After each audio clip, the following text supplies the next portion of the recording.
Get out. What's up? Ode lo fẹ́ dé town láti kan po ní pé dé. Wọ́n rí pé time ti lọ mú àkókò ní kí n padà hotel. Mo pẹ̀lú sweetheart mi. Don't worry. Tó bá yí bracelet tí mo rí, o ní láti wá wò.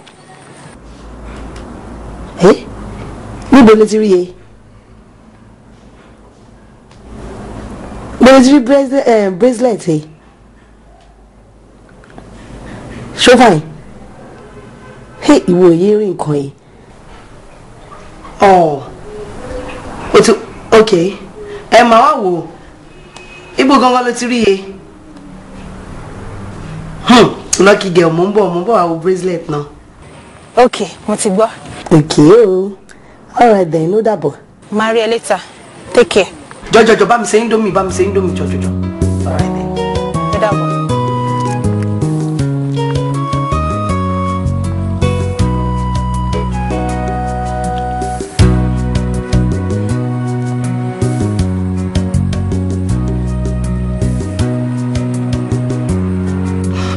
My friend. Yeah. Bimba, right? Yeah, Bimba Jai, my roommate. We don't read bracelet here. Only kí wá wò. Èmi sì mi de kí no bracelet. But èmi náà lè yá ṣá. So what do you intend doing? We like around boys. One for me. Hey guys, come on. Bracelet mo fún wa ní wàhálà. Our girl kan ló wà ní Queen Cell. Bimba Jai lórúkọ ẹ̀.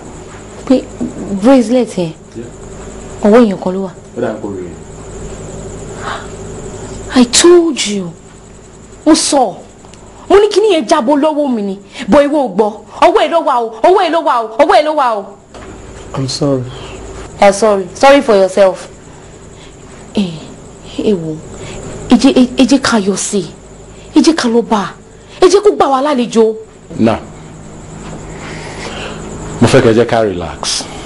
Ṣẹ́rí mi ò fẹ́ káwọn èèyàn máa pariwo wa nínú campus ẹ̀.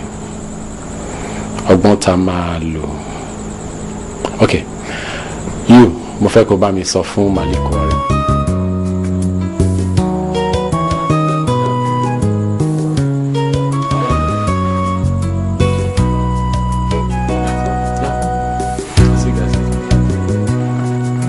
I'm sorry now.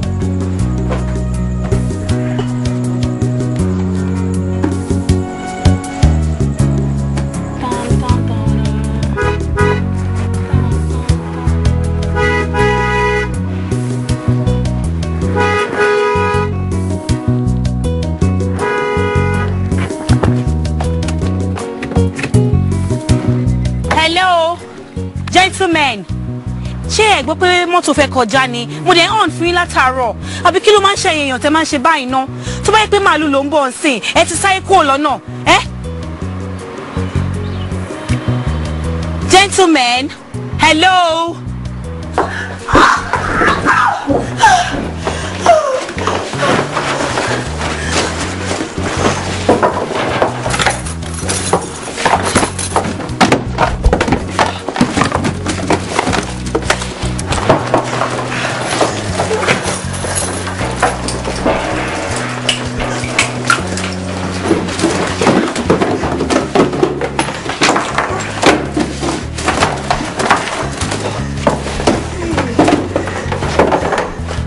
Bracelet yẹn dà.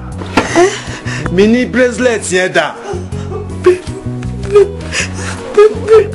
Bracelet. Wá ṣé etí ń dùn ẹ́ ni? Bracelet wo lẹ sọ mú bracelet kankan. Farabalẹ̀ ṣe o fẹ́ sọ fún mi pé àmọ́ nǹkan tá à ń ṣe àbí? Ìjọ nítorí Ọlọ́run tó bá jẹ́ pé ẹ fẹ́ owó mo lè issue check fún yín ẹ jọ̀ọ́.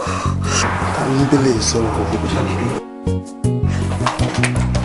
Ó dàbí pé o rò pé a wá ṣeré ń bí ni àbí? Ó yá bracelet yẹn dà.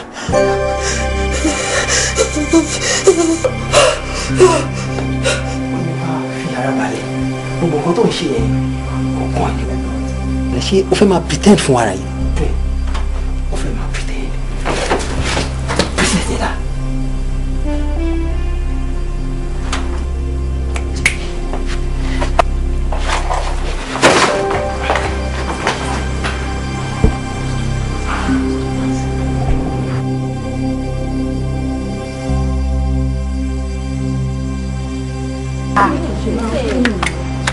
In fact, I can't believe it.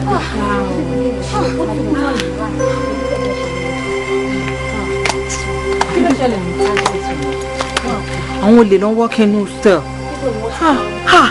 Kí wọ́n lọ gbé? In fact, wọ́n ti pa ọmọ Bímbọ́lá Àjàyí mọ́ sí nítorí. Ṣé pàyìn ò tí ì jù? Àǹtí. Kí ló ṣe wọ?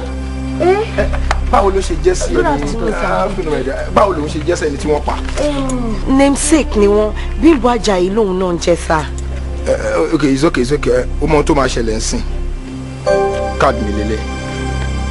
Tó bá ní any information lórí nǹkan tó ṣẹlẹ̀ pè mí. Ṣùgbọ́n máa dẹ̀ lóhùn. And you, oya ìwọ lọ fún ambulance right away. Kíákíá ẹ. Wait, ṣó ti wá kú tán pátápátá ni? Àló ti kú.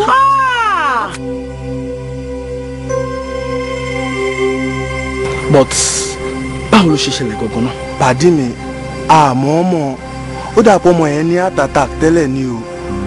Béèyàn mi ṣe gbé tibí jáde ọmọ yẹn kàn ń jack ni. Ọmọ sì ni ò yé mi rárá wa ní láti kánlẹ̀ immediately ni o. Kí ló ń sọ lẹ́nu yìí? Ṣé realize pé ẹ̀dùnú ṣé ẹ mọ ọmọ tẹ pa ṣá? Ẹ mọ ọmọ ẹni tí ẹ pa? Ṣé mo wàhálà tètè dálẹ̀ fún wa yìí ṣá? Ṣé mo pé mo sẹ́nẹ́tọ̀ lẹ pa? Ẹ mú wú wàhálà tẹ kó wa sínsìn. It's okay. Relax. Mo mọ̀ pa ṣìṣe ló máa jẹ́. You can go.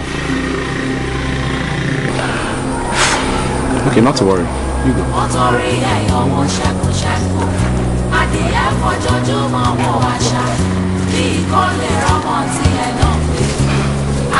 Ó yẹ ká jọ ṣe ìpàdé kékeré kan. Let's go.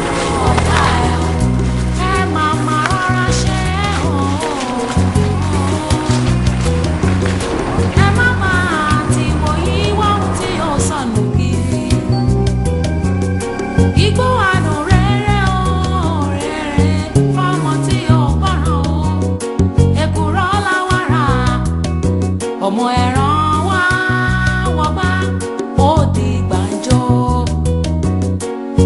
Bá ò bá tẹ̀lé yìí jẹ́jẹ́ ò jẹ́jẹ́. Ọjọ́ ẹ̀san bá ké ò àrò.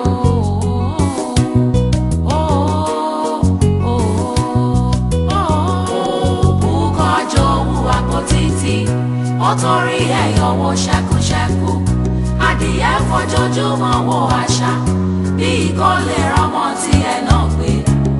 Ayé ẹni láyé ẹni, ènìyàn ẹ má kọjá ẹ o.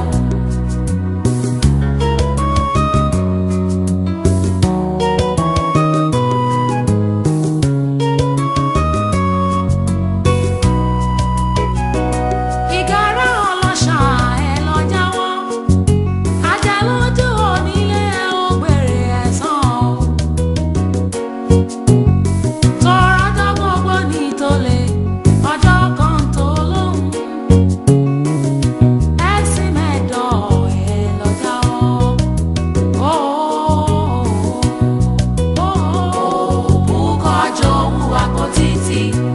Torí ẹ̀yọ̀ wo ṣẹ́kúṣẹ́kú, adìyẹ fojoojúmọ́ wo àṣà.